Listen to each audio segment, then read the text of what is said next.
ലോകത്തുള്ള ആദം സന്തതികളെല്ലാം തെറ്റ് ചെയ്യുന്ന ആളുകളാണ്. എന്നാൽ തെറ്റ് ചെയ്യുന്നവരിൽ അല്ലാഹുവിന് ഇഷ്ടം തൗബ ചെയ്യുന്ന ആളുകളെയാണെന്ന് പരിശുദ്ധ റസൂലുള്ളാഹി സ്വല്ലല്ലാഹു അലൈഹി വസല്ലം നിങ്ങൾക്ക് പ്രതീക്ഷ നൽകാനാണ് എന്റെ ആഗ്രഹം. അല്ലാഹുവിന്റെ റഹ്മത്തിൽ നിങ്ങൾ നിരാശരാവാൻ പാടില്ല. ഖുൽ യാ ഇബാദിയല്ലദീന അസ്റഫു അലാ അൻഫുസിഹിം ലാ തഖ്നതു മിർ റഹ്മത്തില്ലാഹ്. ഞാൻ ഒരുപാട് കള്ളു കുടിച്ചു പോയല്ലോ, ഒരുപാട് വിചാരം ചെയ്തുവല്ലോ, ഒരുപാട് ഹറാമുകൾ ഞാൻ എന്റെ ജീവിതത്തിൽ ചെയ്തിട്ടുണ്ടല്ലോ, ഒരുപാട് തോന്നിവാസങ്ങൾ ചെയ്തിട്ടുണ്ടല്ലോ. ഇനി എനിക്ക് പടച്ച റബ്ബ് പുറത്തു തരില്ലേ? എനിക്ക് അല്ലാഹു മാപ്പ് തരില്ല, ഞാൻ ഇനി നന്നാവാൻ പോകുന്നില്ല എന്നൊരാളും തെറ്റിദ്ധരിക്കാൻ പാടില്ല. ഞാൻ ഉപയോഗിക്കാത്ത ഡ്രഗ് ഇല്ല, ഞാൻ ഉപയോഗിക്കാത്ത മയക്കുമരുന്നോ മദ്യമോ ഇല്ല, ഞാൻ ഉപയോഗിക്കാത്ത ഒരു പെണ്ണില്ല, ഞാൻ ചെയ്യാത്ത തെറ്റില്ല. എന്നാലും നിങ്ങൾ നിരാശരാവേണ്ട. ഖുൽ നബിയേ, താങ്കൾ പറയണം, യാ ഇബാദിയല്ലദീന അസ്റഫു അലാ അൻഫുസിഹിം. ശരീരത്തോട് തുരുതുരാ അക്രമങ്ങൾ കാണിച്ച നിരന്തരമായി തെറ്റ് ചെയ്ത ആളുകളോട് നിങ്ങൾ പറയണം, ലാ തഖ്നതു മിർ റഹ്മത്തില്ലാഹ്. അല്ലാഹുവിന്റെ റഹ്മത്തിൽ നിന്ന് നിങ്ങൾ ഒരിക്കലും നിരാശരാവാൻ പാടില്ല. ഇന്നല്ലാഹ യഗ്ഫിറു ദുനൂബ ജമീഅ. അല്ലാഹു നിങ്ങളുടെ പാപം തരാൻ വേണ്ടി, പാപം പുറത്തു തരാൻ വേണ്ടി കാത്തിരിക്കുകയാണ്. ഈ പരിശുദ്ധമായ റമളാനിന്റെ പകലിൽ അല്ലാഹുവിന്റെ രണ്ട് കരങ്ങളെ നീട്ടിയിരിക്കുകയാണ്. എന്തിനെന്നറിയോ? ഇന്നലെ മഗ്രിബ് മുതൽ സുബ്ഹി വരെ നമ്മുടെ ജീവിതത്തിൽ വന്നുപോയ പാപങ്ങൾ പടച്ച റബ്ബിനോട് പറഞ്ഞുകൊണ്ട് തൗബ ചോദിക്കാൻ, തൗബ ചെയ്യാൻ, അല്ലാഹുവിനോടൊന്ന് പുറത്തു തരാൻ പറയാൻ വേണ്ടി അല്ലാഹുവിന്റെ രണ്ട് കരങ്ങളെ നീട്ടിയിരിക്കുകയാണ്. യബ്സുതു യദഹു ഫിന്നഹാർ ലിയതൂബ മുസീഉൽ ലൈലി. രാത്രിയിൽ ഒരാൾ ചെയ്യുന്ന പാപങ്ങൾ അവൻ പടച്ച റബ്ബിനോട് രാവിലെ വന്ന് തുറന്നു പറഞ്ഞാൽ അല്ലാഹു അയാൾക്ക് മാപ്പ് നൽകും. എന്നാൽ രാത്രിയാകുമ്പോഴേക്കും അവന്റെ ഇരുകരങ്ങൾ പടച്ച റബ്ബിങ്ങനെ നീട്ടിവെക്കുന്നു. എന്തിനാണത്? പകൽ മുതൽ സുബ്ഹി മുതൽ അസ്ർ വരെ, മഗ്രിബ് വരെ അയാൾ ചെയ്ത തിന്മകൾ പടച്ച റബ്ബിനോടൊന്ന് ഏറ്റെടുത്തു പറയാൻ വേണ്ടി, എന്നിട്ട് റബ്ബിനോട് പാപമോചനം ചോദിക്കാൻ വേണ്ടി. അങ്ങനെ ചോദിക്കാൻ നിങ്ങൾ തയ്യാറാവുന്നുണ്ടോ? നിങ്ങൾക്ക് ഞാൻ പുറത്തു തരാമെന്ന് മുഹമ്മദുർ റസൂലുള്ളാഹ്. അതുകൊണ്ട് വിഷമിക്കല്ല, ആരും പേടിക്കല്ല, ഞാൻ നരകത്തിലേക്കാണോ പോകുന്നത് അങ്ങനെ വിചാരിക്കുകയേ വേണ്ട. അല്ലാഹു നമ്മൾക്കൊക്കെ സ്വർഗ്ഗം നൽകട്ടെ, അല്ലാഹു നമ്മൾക്കൊക്കെ സ്വർഗ്ഗം നൽകട്ടെ. ശരീരം തെറ്റിലേക്ക് പ്രോത്സാഹിപ്പിക്കുന്ന ശരീരമാണ്. എന്നാൽ തെറ്റ് വന്നാൽ അത് ഉടനെ അല്ലാഹുവിലേക്ക് തൗബ ചെയ്ത് മടങ്ങാം. ഉടനെ തൗബ ചെയ്യാ. മിനിമം അസ്തഗ്ഫിറുല്ലാഹ്, അല്ലാഹുവേ എനിക്ക് പുറത്തു തരണേ എന്ന് പറഞ്ഞ് തെറ്റിൽ നിന്ന് മാറി നിൽക്കാൻ ശ്രമിക്കുക. അതാണ് അല്ലാഹു പറഞ്ഞത്, ലാ തഖ്നതു മിർ റഹ്മത്തില്ലാഹ്. നിങ്ങൾ നിരാശ കൈവടിയല്ല. ഒരു ബിസിനസ്, ഒരാളുടെ ബിസിനസ് തകർന്നു പോവാൻ അയാൾ നിരാശ കൈവിട്ടു, അത് പൂട്ടിപ്പോയാൽ അയാൾക്ക് നഷ്ടമാണ് വരാനുള്ളത്. എന്നാൽ നിരാശയില്ലാതെ ആർജവവും ഊർജവും തിരിച്ചെടുത്തുകൊണ്ട് സധൈര്യം, വളരെ ആത്മവിശ്വാസത്തോടെ അതിലേക്ക് വേണ്ടുന്ന നന്മകളും അതിലേക്ക് വേണ്ടുന്ന കാര്യങ്ങളും ചെയ്തു, അതിനെ ഭംഗിയാക്കി അലങ്കരിച്ചു, വീണ്ടും മോടി പിടിച്ചുകൊണ്ട് ബിസിനസ് അദ്ദേഹം വർദ്ധിപ്പിക്കാൻ ശ്രമിച്ചാൽ അദ്ദേഹത്തിന്റെ കച്ചവടത്തിൽ ലാഭമുണ്ടാകുന്നത് പോലെ നിങ്ങൾ എന്തെങ്കിലും തെറ്റുകൾ ചെയ്തു 4-5 വർഷം നിരന്തരമായി ജീവിക്കുമ്പോൾ ഇനി എനിക്ക് മാപ്പില്ല എന്ന് പറഞ്ഞ് നിരാശരാവല്ല. നിങ്ങൾ എന്നിലേക്ക് മടങ്ങുക, നിങ്ങളെ സ്വീകരിക്കാൻ ഞാൻ തയ്യാറാണ്. പക്ഷേ വീണ്ടും വീണ്ടും വീണ്ടും ആവർത്തിക്കല്ല എന്നൊരു ഡിമാൻഡ് കൂടിയുണ്ട്. അല്ലാഹു നമ്മൾക്ക് ബോധം നൽകട്ടെ, അല്ലാഹു നമ്മൾക്ക് ബോധം നൽകട്ടെ. എന്നിട്ട് അല്ലാഹു ചോദിക്കുന്നു, വമൻ യഗ്ഫിറുദ് ദുനൂബ ഇല്ലല്ലാഹ്. അല്ലാഹു അല്ലാതെ പിന്നെ ആരാണ് പാപങ്ങൾ പുറത്തു തരുന്നത്? പക്ഷേ ഒരൊറ്റ ഒരു ഡിമാൻഡ്, വലം യുസിറു അലാ മാ ഫഅലു. നിങ്ങൾ ചെയ്യുന്നത് നിങ്ങൾ നിരന്തരമായി ചെയ്യാൻ പാടില്ല, വീണ്ടും വീണ്ടും വീണ്ടും ആവർത്തിക്കാൻ പാടില്ല. ഒരുപക്ഷേ തൗബ ചെയ്തതിന് ശേഷം അറിയാതെ വന്നു പോയാൽ വീണ്ടും തൗബ ചെയ്യാ. അങ്ങനെ ആ തെറ്റിൽ നിന്ന് 4-5 തവണ പടച്ച റബ്ബിനോട് കരഞ്ഞു ദുആ ചെയ്താൽ പിന്നെ അത് ആവർത്തിക്കാൻ പറ്റില്ല. പക്ഷേ നിങ്ങൾ അതിനെ ലാഘവത്തോടെ കണ്ടാൽ ജീവിതത്തിൽ നിരന്തരമായത് ആവർത്തിച്ചുകൊണ്ടേയിരിക്കും. അങ്ങനെ ലഘൂകരിച്ച് കണ്ടാൽ അല്ലാഹു പിന്നെ മാപ്പ് നൽകില്ല എന്ന് മുഹമ്മദുർ റസൂലുള്ളാഹി തങ്ങൾ പരിശുദ്ധമായ ഖുർആനിലൂടെ പഠിപ്പിക്കുകയാണ്. മഹാനായ അല്ലാഹുവിന്റെ ഹബീബ് സല്ലല്ലാഹു അലൈഹി വസല്ലം തങ്ങളുടെ സ്വഹാബിയായ ഇബ്നു മസ്ഊദ് റളിയല്ലാഹു അൻഹു പറയുന്നുണ്ട്, ഇബ്നു മസ്ഊദ് റളിയല്ലാഹു അൻഹു പറയുന്നുണ്ട്, ഇന്നത്തെ സമൂഹത്തെ കുറിച്ചല്ല, താബിഈങ്ങളുടെ കാലത്തുള്ള ഒരു രംഗം ഇബ്നു മസ്ഊദ് തങ്ങൾ പറയാണ്.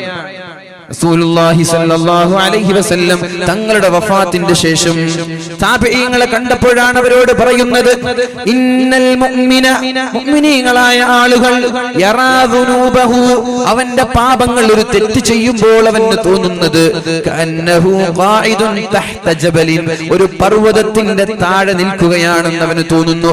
യഖാഫു അയ്യഖ അലൈഹി, വലിയൊരു ഭൂകമ്പം വരുമ്പോ ഭീമാകാരമായ ബിൽഡിങ്ങുകൾ, പ്രത്യേകിച്ചിട്ട് ഗൾഫ് രാജ്യങ്ങളിലൊക്കെ പോകുമ്പോ 100, 80, 70 നിലകളുള്ള ഭീമാകാരമായ ബിൽഡിങ്ങിന്റെ താഴെ നിന്ന് ഭൂകമ്പത്തിൽ ആ ബിൽഡിംഗ് തലയിലേക്ക് വീഴുമോ എന്ന് ഞങ്ങൾ ഭയപ്പെടുന്നത് പോലെ ഒരു തെറ്റ് ചെയ്യുമ്പോൾ ഒരു മുഅ്മിനിന് ഭയമുണ്ടാകുമെന്ന് മഹാനായ ഇബ്നു മസ്ഊദ് റളിയല്ലാഹു അൻഹു, ചെറിയൊരു തെറ്റാണെങ്കിലും ശരി, അയാൾക്കൊരു തെറ്റ് ചെയ്താൽ ഒരു ഭൂകമ്പമുണ്ടായി ബിൽഡിങ്ങുകൾ ശരീരത്തിലേക്ക് തലയിലേക്ക് ഇടിഞ്ഞു വീഴുന്നത് പോലെ ഒരു ഭയമുണ്ടാകുമെന്ന് മഹാനായ ഇബ്നു മസ്ഊദ് റളിയല്ലാഹു അൻഹു. അവനാണ് മുഅ്മിൻ. ഒരു തെറ്റ് ചെയ്താൽ പേടിയുണ്ടോ? അറിയാതൊരു പാപം വരുമ്പോ പടച്ച റബ്ബിനെ കുറിച്ച് ഓർക്കാറുണ്ടോ? എങ്കിൽ നീ മുഅ്മിനാണ്. ഇനി ഫാജിർ, ചെമ്മാടിയാരാണ്?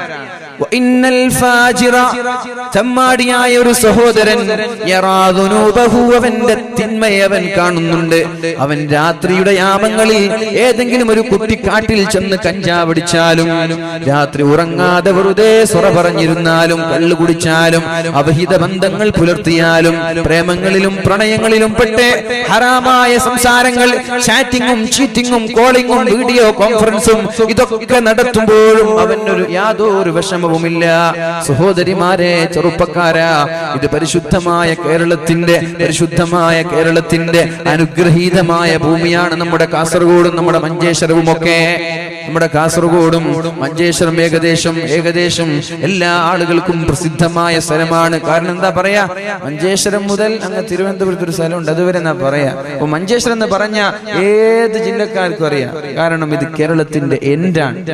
അപ്പൊ ഈ ഒരു എൻഡിൽ, ഈ ഒരു പവിത്രമായ സ്ഥലത്ത് ജീവിക്കുന്ന നമ്മൾ ഒന്ന് മനസ്സിൽ കരുതുക, ഞാൻ നിരന്തരമായി തെറ്റ് ചെയ്യുമ്പോ എനിക്ക് ഇങ്ങനെ ഒരു പേടി വരാറുണ്ട്. പഠിച്ചോനെ, രാത്രി മുഴുവനും ഞാൻ ഉറങ്ങാറില്ല, രാത്രി മുഴുവനും ഞാൻ കളിക്കാറാണ്, രാത്രി മുഴുവനും ഞാൻ ചാറ്റ് ചെയ്യാറാണ്, രാത്രി മുഴുവനും ഞാൻ തഹജ്ജുദിനൊക്കെ എണീക്കാനെന്ന് പറഞ്ഞ് ഫോൺ വാങ്ങിച്ച് എന്റെ കാമുകനോടും കാമുകിമാരോടൊക്കെ സംസാരിക്കുകയാണ്. ഇതൊക്കെയാണല്ലോ ഇന്ന് നമ്മൾ നേരിടുന്ന വലിയ വെല്ലുവിളികൾ. അവിഹിത ബന്ധങ്ങൾ, മയക്കുമരുന്നുകൾ, മാതാപിതാക്കളോട് ബഹുമാനമില്ലായ്മ, അധ്യാപകരോട് ബഹുമാനമില്ലായ്മ, നാട്ടിൽ ഒരു മുസ്ലിമിനെ പോലെ നടക്കാൻ പറ്റാതിരിക്കുക. ലോകത്ത് മനുഷ്യരൊക്കെ ഒരുപാട് വികസനങ്ങൾ ഉണ്ടായി. പറവകളെ പോലെ പാറി കളിക്കുവാനും മത്സ്യങ്ങളെ പോലെ നീന്തി കളിക്കുവാനും മനുഷ്യന് സാധിക്കുന്നുവെങ്കിൽ, പക്ഷേ ഒരു മനുഷ്യനെ പോലെ മാന്യമായി നടക്കാൻ ഇന്ന് അറിയുന്നില്ല എന്നൊരു ബുദ്ധിജീവി പറഞ്ഞ വാക്ക് ഞാൻ ഓർത്തുപോവാൻ. ശരിയാണത്. പറവകളെ പോലെ നമ്മൾ പാറി കളിക്കാറുണ്ട്, പാരച്യൂട്ടിലൂടെയും എറോപ്ലെയിനിലൂടെയും മറ്റുള്ള അതിന്റെ ഡിവൈസുകൾ ഉപയോഗിച്ചുകൊണ്ട്. ഇതേപോലെ ഓക്സിജൻ ഉപയോഗിച്ചുകൊണ്ട് മത്സ്യങ്ങളെ പോലെ കടലിന്റെ ആഴങ്ങളിലേക്ക് നമ്മൾ ഇറങ്ങി ചെല്ലാറുമുണ്ട്. പക്ഷേ ഒരു മാന്യമായി മനുഷ്യനെ പോലെ നടക്കാൻ നമ്മൾക്ക് സാധിക്കുന്നില്ല. അങ്ങനെ നടക്കണമെങ്കിൽ പരിശുദ്ധമായ ഇസ്ലാമിന്റെ പാത നമ്മൾ പിൻപറ്റണം. അല്ലാഹു തൗഫീഖ് ചെയ്യട്ടെ, അല്ലാഹു നമ്മൾക്ക് തൗഫീഖ് ചെയ്യട്ടെ. ഏതായാലും ഇബ്നു മസ്ഊദ് റളിയല്ലാഹു അൻഹു പറയുന്നു, ഒരു തെമ്മാടിയായ ഒരു സഹോദരൻ യറാ ദുനൂബഹു, അവന്റെ പാപം അവന് തോന്നുന്നത് കദുബാബിൻ മർറ അലാ അൻഫിഹി, അവന്റെ മൂക്കിന്റെ ആ വക്കിലൂടെ ഒരു ഈച്ച പാറിപ്പോയി, അതേ അവന് തോന്നുള്ളൂ. ഒരു ഈച്ച പാറിപ്പോയാൽ നമ്മൾക്ക് പ്രയാസമാകും. നിന്നൊരു പെണ്ണ് പാടുന്ന പാട്ട് കേട്ടത്, ഹൽ മിൻ സബീലിൻ ഇലാ ഖംറിൻ ഫഅശ്റബുഹാ ഫഅശ്റബഹാ ഔ മിൻ സബീലിൻ ഇലാ നസുബിനി ഹജ്ജാജി. ഒരു പെണ്ണ് വീടിന്റെ അകത്തളങ്ങളിൽ നിന്ന് പാട്ട് പാടുകയാണ് രാത്രി ഉറങ്ങാൻ കിടക്കുമ്പോ. ഹൽ മിൻ സബീലിൻ ഇലാ ഖംറിൻ ഫഅശ്റബഹാ, കള്ള് കുടിക്കാൻ കള്ള് കിട്ടുമായിരുന്നുവെങ്കിൽ എത്ര നന്നായിരുന്നു എന്ന് ഉമർ റളിയല്ലാഹു അൻഹു മദീന ഭരിച്ചുകൊണ്ടിരിക്കുമ്പോ വീടിന്റെ അകത്തളങ്ങളിൽ നിന്നൊരു സുന്ദരിയായ യുവതി പാടുകയാണ്. 21-ാം നൂറ്റാണ്ടിലുള്ള ചെറുപ്പക്കാരിയുടെയോ കവിതകളോ പാട്ടുകളോ അല്ല. 14 നൂറ്റാണ്ടുകൾക്ക് മുമ്പ് അല്ലാഹുവിന്റെ ഹബീബിന്റെ ഉമർ തങ്ങൾ ലോകം ഭരിക്കുന്ന സമയത്ത് സമയത്താണ് പാടുന്നത് ഹൽ മിൻ സബീലിൻ ഇലാ ഖംറിൻ ഫഅശ്റബഹാ കള്ള് കുടിക്കാൻ കള്ള് കിട്ടിയിരുന്നുവെങ്കിൽ എത്ര നന്നായിരുന്നു എന്ന് ഔ മിൻ സബീലിൻ ഇലാ നസ്ർ ഇബ്നു ഹജ്ജാജി അല്ലെങ്കിൽ നമ്മുടെ മദീനയിൽ സുന്ദരനായ സുമുഖനായ ഹജ്ജാജ് നസ്ർ ഇബ്നു ഹജ്ജാജിന്റെ കൂടെ കിടപ്പറ പങ്കിടാൻ ഒരവസരം ലഭിച്ചിരുന്നുവെങ്കിൽ എത്ര നന്നായിരുന്നു എന്നൊരു പെണ്ണ് വീടിന്റെ കത്തളങ്ങളിൽ നിന്ന് മധുരിതമായ ഒരു പാട്ട് പാടുമ്പോഴാണ് മഹാനായ ഉമർ റളിയല്ലാഹു അൻഹു അപ്രതീക്ഷിതമായി വീടിന്റെ വക്കിലൂടെ എത്തിപ്പെടുന്നത്.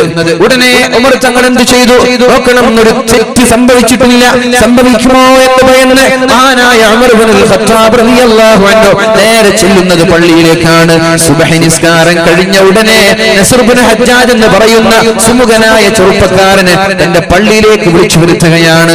സുബ്ഹാനല്ലാഹ്, നോക്കുമ്പോൾ വല്ലാത്ത മനോഹരമായ മുടി. നമ്മുടെ ചെറുപ്പക്കാരുടെയൊക്കെ ഹെയർ സ്റ്റൈൽ ഉണ്ടല്ലോ, ഒരു ഭാഗം ചെത്തിവെക്കുന്ന ഒരു സ്റ്റൈൽ ഉണ്ടല്ലോ, തലയുടെ 3 ഭാഗങ്ങൾ ചെത്തിവെച്ച് മുൻഭാഗങ്ങളിൽ മാത്രം അല്പം നീട്ടിവെച്ച് അത് തന്നെ നെറ്റിയിലേക്ക് വളച്ചിട്ട് ഹറാമായ രീതിയിൽ മുടിവെട്ടുന്ന ചെറുപ്പക്കാരാ, അലം യഅ്നിലിൽ ലദീന ആമനൂ അൻ തഖ്ശഅ ഖുലൂബുഹും ലിദിക്രില്ലാഹ് വമാ നസല മിനൽ ഹഖ്. പരിശുദ്ധമായ ഖുർആനിന്റെ താക്കീത് കേട്ട് നന്നാവാനുള്ള സമയമായിട്ടില്ലേ?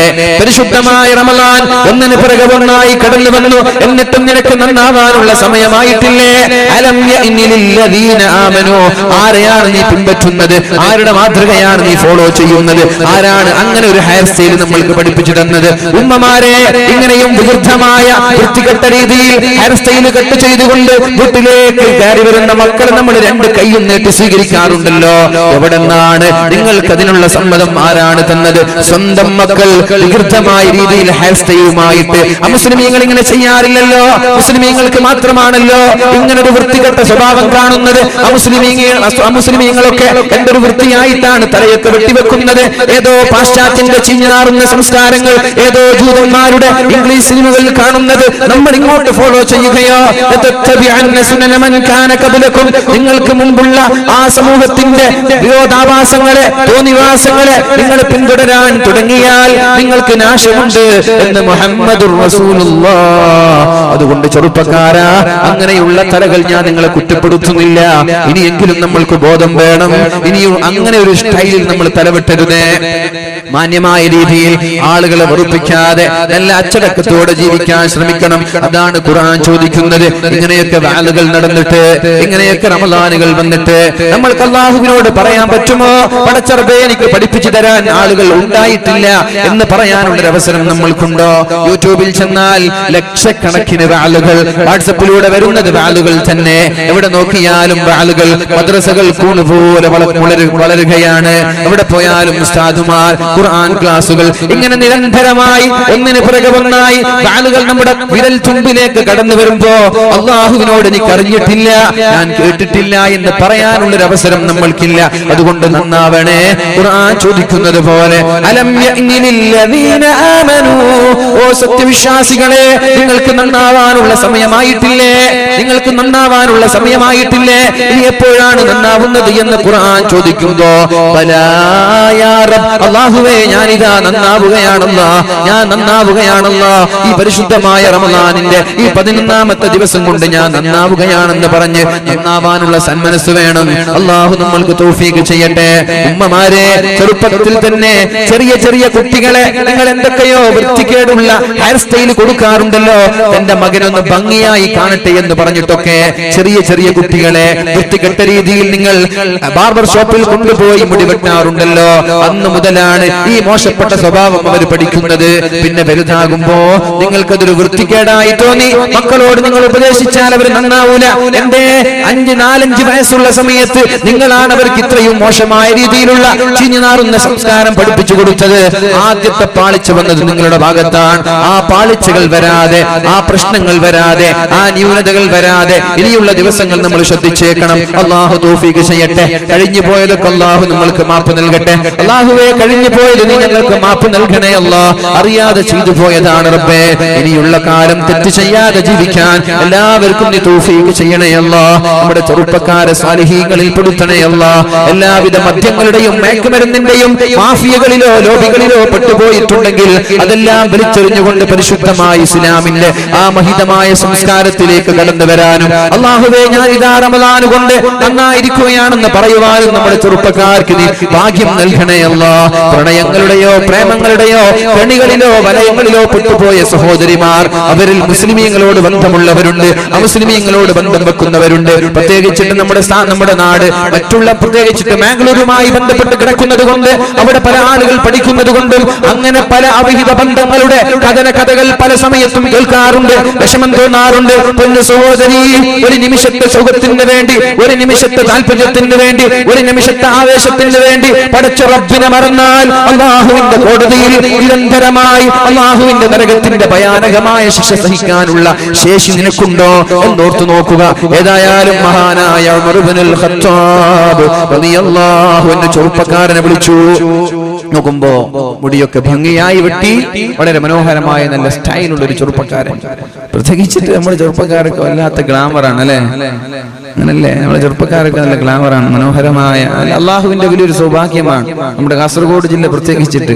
അള്ളാഹു സൗന്ദര്യവും എല്ലാവിധ സുഖങ്ങളും നൽകി അനുഗ്രഹിച്ച ഒരു നാടാണ്. പക്ഷെ നമ്മൾ അങ്ങനെയൊക്കെ ലഭിക്കുമ്പോൾ അതിന് തിരിച്ച് നന്ദി ചെയ്യണം, അത് മിസ്യൂസ് ചെയ്യാൻ പാടില്ല.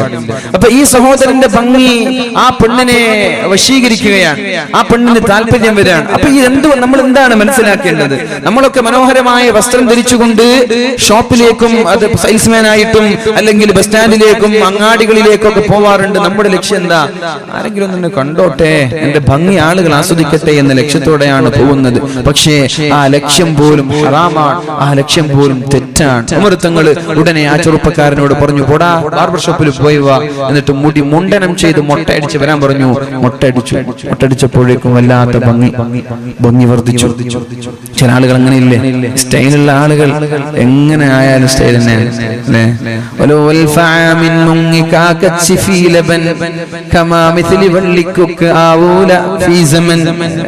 ഒരു കാക്ക 1000 വർഷം പാലിൽ കുളിച്ചാലും കുക്കിനെ പോലെ ആവൂല. അപ്പൊ നമ്മളെ പോലെ കുറച്ച് ആളുകളൊക്കെ കുറെ ഫൗണ്ടേഷനും കുറെ ഫെയർലോലും കുറെ ഫെയർ ഹാൻഡ്സും ഒക്കെ ഇട്ടാല് വെളുക്കാൻ പോകുന്നില്ല, അത്രേ ഉണ്ടാവും. അപ്പൊ ഭംഗിയുള്ള ആളുകൾ ഇനി ഒന്നും തേച്ചില്ല, കീറിപ്പറഞ്ഞ വസ്ത്രം ധരിച്ചു, മൊട്ട അടിച്ചു, എന്നാലും കുഴപ്പമില്ല, അവർ ഭംഗി തന്നെയാണ്. അപ്പൊ ആ ചെറുപ്പക്കാരൻ ബാർബർ ഷോപ്പിൽ പോയി മൊട്ട അടിച്ചു മുണ്ടനം ചെയ്തു വന്നു. സുബ്ഹാനല്ലാഹ്, വല്ലാത്ത ഭംഗി. നമുക്കറിയായിരിക്കും, നമ്മളൊരു ഇസ്ലാമിക് പാട്ടുകളൊക്കെ പാടുന്ന മഹർസൈനൊക്കെ നിങ്ങൾ കണ്ടിട്ടുണ്ടാവും അല്ലെ? മഹർസൈൻ അറിയില്ല, അതൊരു കഷണ്ടിയാണ്, നല്ല ലുക്കാണ് അല്ലെ, മുടിയൊക്കെ മൊട്ടടിച്ചു വരാം. അപ്പൊ ഏതായാലും അങ്ങനെ ചില ആളുകൾ മൊട്ടടിക്കുമ്പോഴേക്കും ഗ്ലാമർ കൂടി. അപ്പൊ പറഞ്ഞു, എന്നാ പിന്നെ അയാൾക്ക് തലപ്പാവ് കൊടുക്കും, തലപ്പാവ് ധരിക്കാൻ പറഞ്ഞു. തലപ്പാവ് ധരിച്ചപ്പോ സുബ്ഹാനല്ലാഹ് ഇതിനേക്കാളും ഭംഗി കൂടി. അപ്പൊ പറഞ്ഞു, ഇനി എന്റെ മദീനയിൽ നിൽക്കാൻ പാടില്ല, വേഗം മദീന വിട്ട് ബസ്രയിലേക്ക് പോകണം. ഈ കാരണം ഒരു പെണ്ണിന് പോലും വേണ്ടാത്ത ചിന്ത വരാൻ പാടില്ല എന്ന് നിങ്ങൾ മനസ്സിലാക്കണം. ഈ ചെറുപ്പക്കാരൻ വല്ല തെറ്റ് ചെയ്തു? സൗന്ദര്യം ശാപമായിരിക്കും ചില സമയങ്ങളിലൊക്കെ അല്ലെ? സൗന്ദര്യം ചില ആളുകൾക്ക് വിപത്തായിട്ട് സംഭവിക്കാറുണ്ട്. അതേപോലെ ഒരാളാണ് മഹാനായ ഈ നസ്ർ ഇബ്നു ഹജ്ജാജ് എന്ന് പറയുന്ന സഹോദരൻ. അദ്ദേഹത്തിന്റെ സൗന്ദര്യം, അദ്ദേഹം ആരെയും വശീകരിക്കാൻ പോയോ ഇല്ലേ എന്നത് വേറെ വിഷയമാണ്. അദ്ദേഹത്തിന്റെ സൗന്ദര്യം കണ്ട് ഒരു പെണ്ണ് ആസ്വദിച്ചപ്പോഴാണ് മഹാനായ ഉമർ തങ്ങൾ പറഞ്ഞത്, മോനെ, നീ ഇനി മദീനയിൽ നിൽക്കരുത്. എന്റെ മദീനയിൽ ഒരു പെണ്ണിന് പോലും വ്യഭിചാരത്തെ കുറിച്ചുള്ള ചിന്ത ഉണ്ടാവാൻ പാടില്ല. പിന്നെ വ്യഭിചാരം ഉണ്ടായാലുള്ള കഥ എന്താണ്? വ്യഭിചാരത്തെ കുറിച്ചുള്ള ചിന്ത പോലും എന്റെ മദീനയിൽ ഉണ്ടാവാൻ പാടില്ല, നീ നാട് വിട്ടോളണം എന്ന് പറഞ്ഞ് ബസായിലേക്ക് നാട് കടത്തിയെന്ന. അപ്പൊ ഞാൻ പറഞ്ഞു വരുന്നത്, തിന്മയെ നമ്മൾ ലഘൂകരിച്ച് കാണാൻ, നമ്മൾക്ക് ചാറ്റ് ചെയ്യുന്നതോ കോൾ ചെയ്യുന്നതോ വീഡിയോ കോൺഫറൻസ് നടത്തുന്നതോ ഇമേജുകൾ ടെക്സ്റ്റുകൾ പരസ്പരം കൈമാറുന്നതോ ഒന്നും കുഴപ്പമേ അല്ല. പിന്നെ ഇതൊക്കെ എപ്പോഴാ കുഴപ്പമാവുന്നത്? പിന്നെ ചെറിയൊരു വഞ്ചനയും ചതിയും ബ്ലാക്ക് മെയിലിംഗും നടത്താൻ പോവാൻ നമ്മൾ അയച്ചു കൊടുത്തൊരു ഇമേജ്, അത് വെച്ചിട്ട് നിന്റെ ജീവിതം വിലപേശാൻ, നിന്റെ കുടുംബത്തെ വിലപേശാൻ ആ സമയത്താണ് നീ വിരൽ കടിക്കസ്. പടച്ചോനെ, ഇത് വേണ്ടായിരുന്നല്ലോ. ഉസ്താദുമാര് പറഞ്ഞതൊക്കെ സത്യമാണല്ലോ. ഞാൻ വിചാരിച്ചു ഇവൻ എന്നോട് വല്ലാത്ത ആത്മാർത്ഥമായ സ്നേഹം കൊണ്ടാണെന്നൊക്കെ ഞാൻ തെറ്റിദ്ധരിച്ചു പോയതാണ്. ഇവന്റെ താല്പര്യം എന്റെ ശരീരമായിരുന്നു എന്ന് നിനക്ക് തോന്നാൻ തുടങ്ങുന്ന ഒരു സമയം വരാനുണ്ട്. അപ്പോഴേക്കും നിന്റെ സമയം അതിക്രമിച്ചു കഴിഞ്ഞിരിക്കുകയാണ്. അപ്പോഴേക്കും നിന്റെ സമയം കഴിഞ്ഞു. പിന്നെ നീ ചിന്തിച്ചിട്ടോ ആലോചിച്ചിട്ടോ കാര്യമുണ്ടാവൂല. അതുകൊണ്ട് പരിശുദ്ധമായ ഖുർആൻ ചോദിക്കുന്നത് പോലെ അലം യഅ്നിലില്ലദീന ആമനൂ അൻ തഖ്ശഅ ഖുലൂബുഹും ലിദിക്രില്ലാഹ് അല്ലാഹുവിനെ പേടിച്ചു നന്നാവാനുള്ള സമയമായിട്ടില്ലേ എന്ന ചോദ്യം ഉണ്ട് റബ്ബേ. ഞങ്ങൾക്കൊക്കെ നന്നാവണമെന്നുണ്ട് റബ്ബേ. ഞങ്ങളൊക്കെ നന്നാവാൻ ആഗ്രഹിക്കുകയാണ്. അല്ലാഹു നമ്മയൊക്കെ നല്ലവരിൽ പെടുത്തുമാറാവട്ടെ. മഹാനായ ഇബ്നു മസ്ഊദ് റളിയല്ലാഹു അൻഹു പറഞ്ഞതും അത് തന്നെയാണ്. ഒരു ചെമ്മാടിയായ ഒരാൾ അയാൾക്ക് എത്ര തെറ്റ് ചെയ്താലും ഒരു ഈച്ച മൂക്കിന്റെ വക്കിലൂടെ പാറിയതുപോലെ ഉണ്ടാവും. അയാൾക്കൊരു വിഷയമല്ല. എന്നാൽ ഒരു മുഅ്മിനായ ഒരാൾ ഒരു തെറ്റ് ജീവിതത്തിൽ വന്നുപോയാൽ ഒരു പർവ്വതം ശരീരത്തിലേക്ക് ഇടിഞ്ഞു വീഴുന്നത് മഹാനായ ഇബ്നു മസ്ഊദ് റളിയല്ലാഹു അൻഹു നമ്മോട് പഠിപ്പിക്കുകയാണ്. അല്ലാഹു നമ്മൾക്കും ബോധം നൽകുമാറാവട്ടെ. അല്ലാഹു നമ്മൾക്കും ബോധം നൽകുമാറാവട്ടെ. അല്ലാഹു നമ്മൾക്ക് നല്ല രീതിയിൽ ജീവിക്കാനുള്ള തൗഫീഖ് ചെയ്യുമാറാവട്ടെ. അല്ലാഹു ഒരു സമൂഹത്തെയും വെറുതെ നശിപ്പിച്ചിട്ടില്ല. ഒരു സമൂഹത്തെയും അല്ലാഹു വെറുതെ കൊന്നുകളഞ്ഞിട്ടില്ല. ഒരു സമൂഹത്തിനും അല്ലാഹുവിന്റെ അദാബ് വെറുതെ അല്ലാഹു അയച്ചിട്ടില്ല. അല്ലാഹു തന്നെ പറയട്ടെ പരിശുദ്ധമായ ഖുർആനിൽ വമാ അസ്വാബകും മിൻ മുസീബ ഒരു സമൂഹത്തിനും ആപത്തുകളോ വിപത്തുകളോ ഞാൻ അയച്ചിട്ടില്ല. ഫബിമാ കസബത് ഐദീകും ആർക്കെങ്കിലും കൊടുത്തിട്ടുണ്ടെങ്കിൽ ഫബിമാ കസബത് ഐദിന്നാസ് അത് ജനങ്ങൾ ചെയ്ത ആ ഒരു തിന്മകൾ കാരണമാണ്. തെറ്റ് ചെയ്തത് കാരണം ശിക്ഷിക്കൂല. അത് ശ്രദ്ധിക്കണം നമ്മൾ. തെറ്റ് ചെയ്തത് കാരണം ഒരാളെയും ശിക്ഷിക്കില്ല. തെറ്റ് ചെയ്ത് തൗബ ചെയ്യാൻ നീ താല്പര്യം കാണിച്ചില്ലേ, അല്ലാഹുവിലേക്ക് മടങ്ങാനുള്ള സന്മനസ് നിനക്കുണ്ടായില്ലേ, അപ്പോഴാണ് ശിക്ഷകൾ ഇറങ്ങുന്നത്. തെറ്റ് ചെയ്തത് കാരണം ഒരാളെയും അല്ലാഹു ശിക്ഷിക്കില്ല. അങ്ങനെയാണ്. തൗബ ചെയ്യാൻ വിസമ്മതിക്കുമ്പോൾ ഉടനെ പടച്ചറപ്പിന്റെ അദാബ് നമ്മളിലേക്ക് കടന്നു വരും. അല്ലാഹു നമ്മളെയൊക്കെ രക്ഷപ്പെടുത്തുമാറാവട്ടെ. ഫബിമാ കസബത് ഐദീകും വയഅഫു അൻ കസീർ നിങ്ങൾ ചോദിക്കാതെ തന്നെ അല്ലാഹു നിങ്ങൾക്ക് പുറത്തു തരുന്ന ഒരുപാട് പാപങ്ങളുണ്ട്. തൗബ ചെയ്യേണ്ട ആവശ്യമില്ല. അല്ലാഹുവിനോട് ദുആ ചെയ്യേണ്ട ആവശ്യമില്ല. അങ്ങനെയുണ്ട് ഒരുപാട് പാപങ്ങൾ. അങ്ങനെയുണ്ട് ഉസ്താദേ. ദുആ ചെയ്യാതെ ഇസ്തിഗ്ഫാർ ചൊല്ലാതെയൊക്കെ അല്ലാഹു പാപങ്ങൾ പുറത്തു തരും എന്നാണ് അല്ലാഹുവിന്റെ ഹബീബ് പഠിപ്പിച്ചു തന്നത്. നമ്മുടെ ചെറുദോഷങ്ങൾ അല്ലാഹുവിനോട് നിങ്ങൾ തൗബ ചെയ്യേണ്ട ആവശ്യമില്ല. ചെറുദോഷങ്ങൾ അല്ലാതെ തന്നെ അല്ലാഹു നമ്മൾക്ക് പുറത്തു തരികയാണ്. അർ-റമളാനു ഇലർ റമളാൻ കഴിഞ്ഞ റമളാൻ മുതൽ ഈ റമളാൻ വരെ റമളാനിനെ കാത്തിരുന്നത് കാരണം അതിന്റെ ഇടയിൽ വന്നു പോയ ചെറുദോഷങ്ങൾ അല്ലാഹു പുറത്തു തരുമെന്ന് മുഹമ്മദുർ റസൂലുള്ളാഹ്.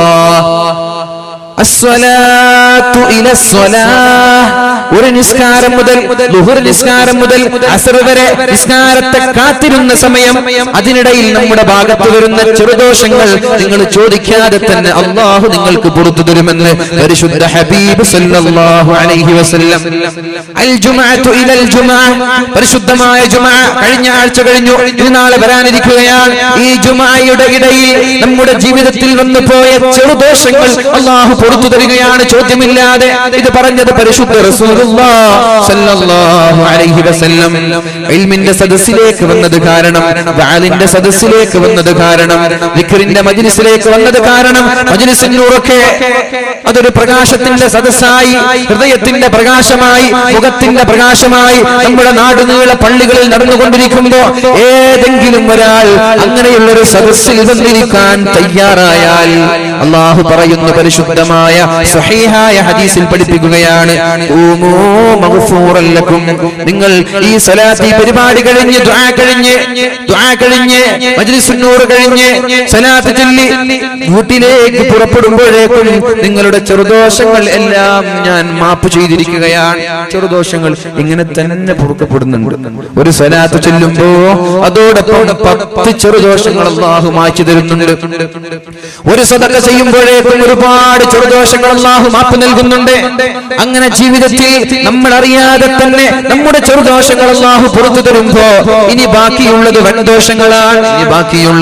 വൻദോഷങ്ങളാണ്. വയഅഫു അൻ കസീർ നിങ്ങൾ ചോദിക്കാതെ തന്നെ ചിലത് പുറത്തു തരുമ്പോ നിങ്ങൾ ചോദിക്കണം വൻദോഷങ്ങളിൽ നിന്ന്. അല്ലാഹു പുറത്തു തരണമെങ്കിൽ അല്ലാഹുവിനോട് കരഞ്ഞുകൊണ്ട് തൗബ ചെയ്യ്. അല്ലാഹു നമ്മൾക്ക് മാപ്പ് നൽകുമാറാവട്ടെ. വഹറൽ ഫസാദു ഫിൽ ബദ്ദി വൽ ബഹർ കടലിലും കരയിലും അള്ളാഹുവിന്റെ പരീക്ഷണങ്ങൾ വരാനുള്ള കാരണം സുനാമികൾ, കൊടുങ്കാറ്റുകൾ, ഉത്തരേന്ത്യൻ സംസ്ഥാനങ്ങളിൽ നമ്മൾ കേൾക്കുന്നത് പോലെ ഒരുപാട് പ്രയാസങ്ങൾ നമ്മുടെ സമൂഹത്തിലേക്ക് വരാനുള്ള കാരണം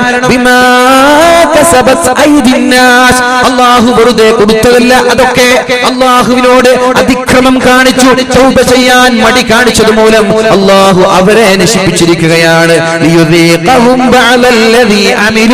ഇങ്ങനെ ഞാൻ ഇടയ്ക്കിടെ താക്കീതായി ഇടയ്ക്കിടെ ചില പണിഷ്മെന്റുകൾ കൊടുത്തില്ല എങ്കിൽ അവർ ഞാൻ ഉണ്ട് എന്ന് തന്നെ മറന്നു പോകും, അള്ളാഹു ഉണ്ട് എന്ന് തന്നെ മറന്നു പോകും. അങ്ങനെ മറക്കാതിരിക്കാൻ ഇടയ്ക്കിടെ ചില ട്രീറ്റ്മെന്റുകൾ, ചില പരീക്ഷണങ്ങൾ, ചില അള്ളാഹുവിന്റെ അദാബുകൾ ഒരു വാണിംഗായി, ഒരു താക്കീതായി അള്ളാഹു സമൂഹത്തിന് അയച്ചു കൊടുക്കുമെന്ന് പരിശുദ്ധ ഖുർആനിൽ അള്ളാഹു പഠിപ്പിക്കുകയാണ്. എന്തിനാണ് അദാബുകൾ ഇറക്കുന്നത്?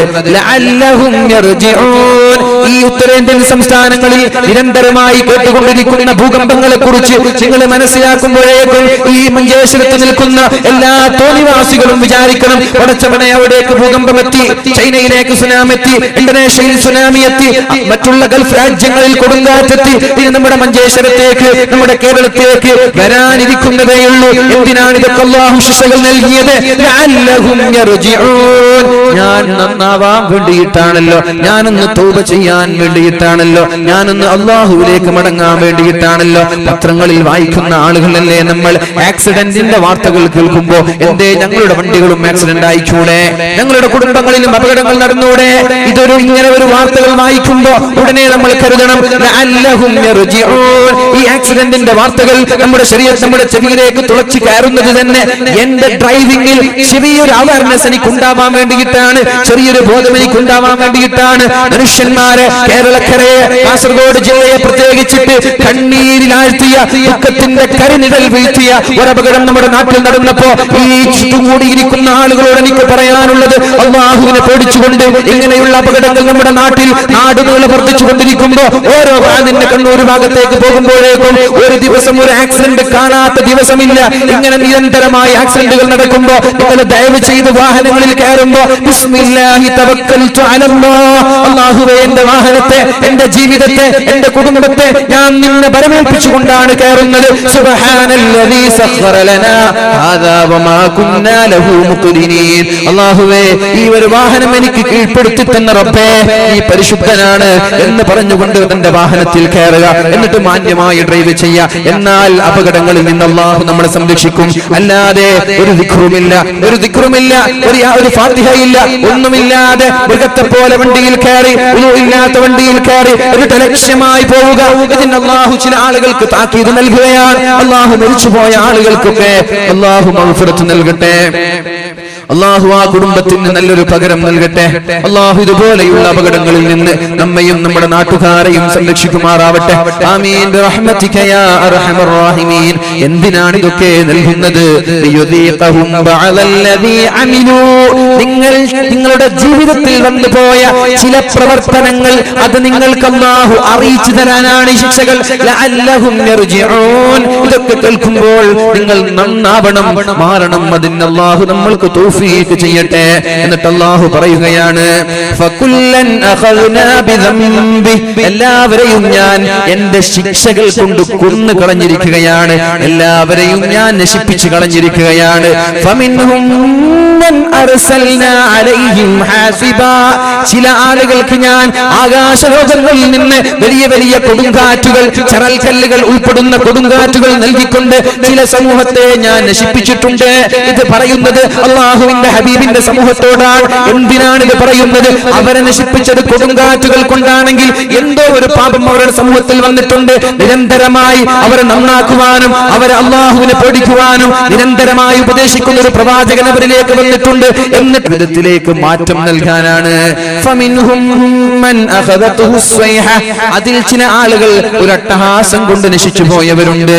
വമിൻഹും മൻ ഖസഫ്നാ ബിഹിൽ അർള്. ചില സ്ഥലത്ത് ചില ആളുകൾ ഭൂമി ജീവനോടെ വിഴുങ്ങിക്കളഞ്ഞവരുണ്ട്. വമിൻഹും മൻ അഗ്റഖ്നാ.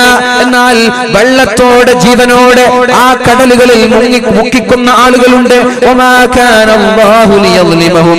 അല്ലാഹു വെറുതെ ആക്രമിച്ചതല്ല, വലാകിൻ വലാകിൻ കാനൂ അൻഫുസഹും യളിമൂൻ. അവർ തെറ്റ് ചെയ്തതുകൊണ്ട് അല്ലാഹു അവരെ ശിക്ഷിച്ചതാണ്. അപ്പോൾ നമ്മൾ മനസ്സിലാക്കേണ്ടത് വമാ അഹ്ലകല്ലാഹു തആല ഉമ്മതൻ ഇല്ലാ ബിദംബിൻ. ഒരു സമൂഹത്തെയും അല്ലാഹു വെറുതെ ശിക്ഷിച്ചിട്ടില്ല. ഇല്ലാ ബിദംബിൻ, അവർ ചെയ്ത ചില തെറ്റുകളാണ് അവരിലേക്ക് നാശം വരാനുള്ള കാരണം. വമാ നജാ മൻ നജാ, രക്ഷപ്പെട്ടവരൊന്നും രക്ഷപ്പെട്ടിട്ടില്ല. വഫാസ മൻ ഫാസ്, വിജയിച്ചവരൊന്നും വിജയിച്ചിട്ടില്ല. ഇല്ലാ ബിതൗബത്തിൻ വതാഅ, അല്ലാഹുവിലേക്ക് തൗബ ചെയ്തതുകൊണ്ടാണ്, അല്ലാഹുവിനെ അനുസരിച്ചതുകൊണ്ടാണ് ലോകത്തെ രക്ഷപ്പെട്ട ആളുകളൊക്കെ രക്ഷപ്പെട്ടത് എന്ന് മഹാന്മാരായ പണ്ഡിതന്മാർ നമ്മോട് പഠിപ്പിച്ചു തരികയാണ്. അപ്പൊ നമ്മൾ മനസ്സിലാക്കണം, നമ്മുടെ ചില പാപങ്ങൾ നമ്മെ തിന്മയിലേക്ക് നയിക്കുന്നുണ്ട് എന്ന്. അള്ളാഹുവിന്റെ അദാബിന് കാരണമാകാൻ ചില പാപങ്ങൾ മതിയെന്ന് നമ്മൾ മനസ്സിലാക്കണം. മഹാനായ ഇബ്നു അബ്ബാസ് റളിയല്ലാഹു അൻഹു പഠിപ്പിക്കുകയാണ്, ഇന്നലിൽ ഹസനത്തി ദിയാഉൻ ഫിൽ വജ്ഹ്, നന്മ ചെയ്യുന്ന ആളുകളുടെ മുഖം എന്നും പ്രകാശിച്ചു കൊണ്ടിരിക്കുന്നതാണ്. അത് നമ്മൾക്ക് ചില പണ്ഡിതന്മാരൊക്കെ കാണുമ്പോൾ വല്ലാതൊരു പ്രകാശമുണ്ടാവും. ഈ അടുത്ത് മഹാനായ യാഫി റളിയല്ലാഹു അൻഹു റിപ്പോർട്ട് ചെയ്യുന്ന ഒരു സംഭവമുണ്ട്. ഒരു സുമുഖനായ ഒരു ചെറുപ്പക്കാരൻ, ആ ചെറുപ്പക്കാരന് എന്നും നല്ല കസ്തൂരിയുടെ സുഗന്ധമാണ്. നമ്മൾ ശ്രദ്ധിക്കേണ്ട വിഷയമാണ്. പ്രത്യേകിച്ചിട്ട് ചെറുപ്പക്കാരൊക്കെ വളരെ നല്ല രീതിയിൽ ശ്രദ്ധിക്കുകയും ഇതൊക്കെ ജീവിതത്തിൽ പകർത്തുകയും ചെയ്യണം. ഇത് അല്ലാഹുവിന്റെ ദൃഷ്ടാന്തമാണ്. ചില ആളുകളിലൂടെ അല്ലാഹു മറ്റു ചില ആളുകൾക്ക് പാഠമായി പഠിപ്പിക്കുകയാണ്. മഹാനായ യാഫി റളിയല്ലാഹു അൻഹു പഠിപ്പിക്കുന്നു, സുമുഖനായ സുന്ദരനായ ഒരു ചെറുപ്പക്കാരൻ എന്നും കസ്തൂരിയുടെ സുഗന്ധവുമായി നടക്കുന്നു. എവിടെ പോയാലും ആ ചെറുപ്പക്കാരന്റെ ശരീരത്തിൽ നിന്ന് മനോഹരമായ കസ്തൂരിയുടെ സുഗന്ധം വരുന്നുണ്ട്. ഒരു ദിവസം അദ്ദേഹത്തോട് ചോദിച്ചു, നിങ്ങൾ എന്തിനാണ് ഇങ്ങനെയും സുഗന്ധം പൂശി നടക്കുന്നത്? ഒരുപാട് ചെലവുണ്ടല്ലോ അല്ലേ? കസ്തൂരിക്കൊക്കെ ഇതിനൊക്കെ എന്താണ് വിലയുള്ളത്? ലക്ഷങ്ങളൊക്കെ വിലമതിക്കുന്ന സുഗന്ധങ്ങളാണല്ലോ. എന്തിനാണ് ഇത്രയും ചെലവഴിച്ച് നിങ്ങൾ നടക്കുന്നത്? എവിടെ നിന്നാണ് നിങ്ങൾക്ക് അതിനുള്ള തുക എന്ന് ചോദിക്കുമ്പോഴാണ് സുമുഖനായ സുന്ദരനായ ചെറുപ്പക്കാരൻ പറഞ്ഞത്, ഇത് എനിക്ക് ഞാൻ സുഗന്ധം ഉപയോഗിച്ചിട്ടുള്ള മണമല്ല, സുഗന്ധമല്ല, ഇത് അല്ലാഹു എനിക്ക് തന്ന സുഗന്ധമാണ്. ഇതിന്റെ പിന്നിൽ ഒരു സംഭവമുണ്ട്. ഒരു ദിവസം ഞാൻ എന്റെ ഉപ്പയുടെ കടയിൽ ഇങ്ങനെ ജോലി ചെയ്യുമ്പോഴാണ്, ഞാൻ വല്ലാത്ത സൗന്ദര്യത്തിന്റെ ഉടമയാണ്, പണ്ടേ എനിക്ക് സൗന്ദര്യമുണ്ട്. അങ്ങനെ ഇരിക്കുമ്പോഴാണ് ഒരു വൃദ്ധയായ പെണ്ണ് എന്റെ ഷോപ്പിലേക്ക്, ഉപ്പയുടെ ഷോപ്പിലേക്ക് കടന്നു വരുന്നത്. എന്നിട്ട് അവൾക്ക് വേണ്ട സാമഗ്രികൾ, അവൾക്ക് വേണ്ട എല്ലാ വസ്തുക്കളും വാങ്ങി വലിയൊരു കെട്ടായി. എന്നിട്ട് എന്നോട് പറഞ്ഞു, മോനെ ഇതെനിക്ക് താങ്ങാൻ പറ്റുന്നില്ല, മോനെ എനിക്കിത് കൊണ്ടുപോവാൻ പറ്റുന്നില്ല, നീയൊന്ന് എന്റെ വീട്ടിലേക്ക് കൊണ്ടുവരണേ, എനിക്കിത് ഹെൽപ്പ് ചെയ്തു തരണമെന്ന് പറഞ്ഞുകൊണ്ട് ആ വൃദ്ധയായ സഹോദരി ആ സുമുഖനായ ചെറുപ്പക്കാരനെയും കൂട്ടി ഒരു മനോഹരമായ വീട്ടിലേക്ക് പോവുകയാണ്. വീട്ടിലേക്ക് കയറുമ്പോഴേക്കും സുബ്ഹാനല്ലാഹ്, വളരെ സുന്ദരിയായ ഒരു സുമുഖിയായ പെണ്ണ് ഈ ചെറുപ്പക്കാരനെ കടന്നു പിടിക്കാൻ ശ്രമിച്ചു. ആ ചെറുപ്പക്കാരിയുടെ തന്ത്രമായിരുന്നു ഇത്. എങ്ങനെയെങ്കിലും അവൾ മനസ്സിൽ കൊണ്ട് നടക്കുന്ന ഈ ചെറുപ്പക്കാരനെ കിട്ടണമെന്ന മോഹമുണ്ട്. ആ മോഹം ഈ വൃദ്ധയായ പെണ്ണിലൂടെ വളരെ തന്ത്രപരമായിട്ട് സ്വാധീനിക്കാൻ ശ്രമിക്കുമ്പോൾ അങ്ങനെ വീട്ടിലേക്കെത്തി ഈ പെണ്ണ് ഈ സഹോദരനെ കയറി പിടിക്കാൻ ശ്രമിക്കുകയാണ്. അപ്പോഴാണ് ഈ സഹോദരൻ ഓർത്തുപോയത്, പടച്ചോനെ അല്ലാഹുവേ, ഇന്നല്ലദീന തഖൗ ഇദാ മസ്സഹും ത്വായിഫുൻ മിനശ് ശൈത്വാൻ, നല്ല മുത്തഖീങ്ങൾ, അല്ലാഹുവിനെ പേടി ആളുകൾ, അവർക്ക് പിശാചിന്റെ ചില ദുർബോധനങ്ങൾ വരുമ്പോ, പിശാച് തിന്മകളിലേക്ക് അവരെ നയിക്കുമ്പോ അവർ അല്ലാഹുവിനെ ഓർക്കുന്നവരാണ്. ഇന്നല്ലദീന തഖൗ ഇദാ മസ്സഹും ത്വായിഫുൻ മിനശ് ശൈത്വാനി തദക്കറു, അവർ അല്ലാഹുവിനെ ഉടനെ ഓർക്കും. അതേപോലെ പരിശുദ്ധമായ നോമ്പ് എന്തിനാണ് നിർബന്ധമാക്കിയത്? യാ അയ്യുഹല്ലദീന ആമനൂ കുതിബ അലൈക്കുമുസ് സിയാമു കമാ കുതിബ അലല്ലദീന മിൻ ഖബ്ലികും ലഅല്ലകും തത്തഖൂൻ, നിങ്ങൾ തഖ്വയുള്ളവരാകാനാണ് ഈ നോമ്പ് അല്ലാഹു നിർബന്ധമാക്കിയത്. കൊളസ്ട്രോൾ കുറക്കാനല്ല, വയറ് കുറക്കാനല്ല, പെണ്ണെ സ്ലിം ബ്യൂട്ടിക്ക് വേണ്ടിയല്ല, ഒരു ഡേറ്റിംഗിനുള്ള എളുപ്പ വഴിയല്ല. നോമ്പ് അല്ലാഹു നിർബന്ധമാക്കി തന്നത് ലഅല്ലകും തത്തഖൂൻ, ഈ നോമ്പ് കഴിയുമ്പോഴേക്കും നിങ്ങൾ മുത്തഖീങ്ങളായി മാറണം, തഖ്വയുള്ള ആളുകളായി മാറണം. അതിനാവട്ടെ നമ്മുടെ പ്രയത്നങ്ങൾ. ഏതായാലും അങ്ങനെ തഖ്വയുള്ള ആളായി മാറിയാൽ പിശാച് ശരീരത്തിലേക്ക് കടന്നുവന്ന് തോന്നിവാസങ്ങൾ പറഞ്ഞു തരുമ്പോഴേക്കും